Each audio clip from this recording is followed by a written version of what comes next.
కార్యక్రమంలో భాగంగా ఈరోజు అలగనూరు బ్యాలెన్సింగ్ రిజర్వాయర్ని పరిశీలించడం జరిగింది.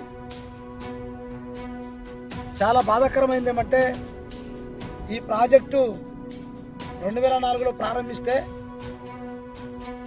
కేవలం 8 సంవత్సరాల్లోగా గండిపడితే దాదాపు గండిపడి 4-5 సంవత్సరాలు గడిచినా గండి పూడ్చలేని ఒక చేతగాని దుర్మార్గం వంటి ప్రభుత్వం ఈ రాష్ట్రంలో ఉందని చాలా స్పష్టంగా అర్థమవుతుంది.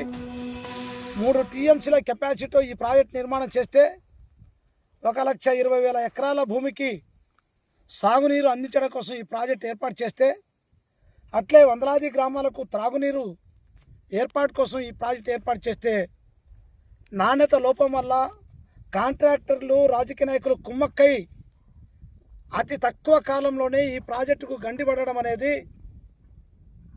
ఈ ప్రభుత్వం ఎంత అవినీతికరంగా ఉందో చాలా స్పష్టంగా అర్థమవుతుంది. గతంలో ఉన్నటువంటి తెలుగుదేశం ప్రభుత్వం హయాంలో ఇది ప్రారంభమైనప్పటికీ 2 ప్రభుత్వ కాలంలో రాజకీయ నాయకుల యొక్క జోక్యంతో ఎవరైతే కాంట్రాక్టర్లు వాళ్ళు మొత్తం కూడా నాణ్యత లేకుండా చేయడం వల్ల చాలా పెద్ద ఎత్తున గండిపడింది. పోనీ ఆ గండి పూడ్చడానికి ఒక ప్రాజెక్ట్ కడితే లేట్ అవుతుంది, గండి పూడ్చడానికి కూడా వైఎస్ఆర్ కాంగ్రెస్ ప్రభుత్వం చేత కాలేదంటే ఈ ప్రాంతంలో ప్రజలకు సాగునీరు అందించడం వైఫల్యం చెందడం చాలా స్పష్టంగా అర్థమవుతుంది.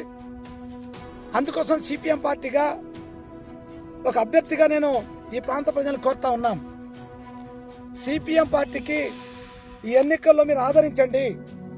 సిపిఎం పార్టీ రాబోయే కాలంలో బ్యాలెన్సింగ్ ఏదైతే అలగనూరు బ్యాలెన్సింగ్ గండిపడిందో ఈ గండి పూడ్చడం కోసం, ఈ ప్రాంతంలో రైతాంగానికి సాగునీరు అందించడం కోసం కంటిన్యూ పోరాటం చేస్తాం. ఈ రాష్ట్ర ప్రభుత్వమైన ఒత్తిడి తీసుకుని వస్తాం. అవసరం అనుకుంటే నిరవధిక దీక్ష చేసి ఈ ప్రభుత్వం ఒత్తిడి తీసుకురావడం కోసం సిపిఎం పార్టీ పెద్ద ఎత్తున ఉద్యమాన్ని చేపడుతుందని చెప్పేసి ఈ సందర్భంగా నేను విజ్ఞప్తి చేస్తా ఉన్నా. ఎందుకంటే ఈ ప్రాంతం మొత్తం కూడా పరిశీలిస్తామని చూస్తున్నాం.